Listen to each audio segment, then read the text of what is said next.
एक टीचर ने अपने शौहर का मोबाइल चेक किया तो उसे 3 नाम बहुत मशकूक लगे। 1 मेरी जंत, 2 नसीबों वाली, 3 जानमैन। जाहिर है ये देखकर उसका पारा 7वें आसमान पर चला गया। उसने फौरी पहला नंबर मेरी जंत मिलाया तो दूसरी जानिब से उसकी अपनी ही सास ने जवाब दिया।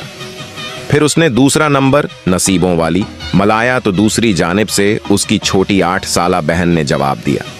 जब उसने हैरत से तीसरा नंबर जानमन मिलाया तो उसका अपना फोन बज उठा। बीवी की आंखों में आंसू भर आए।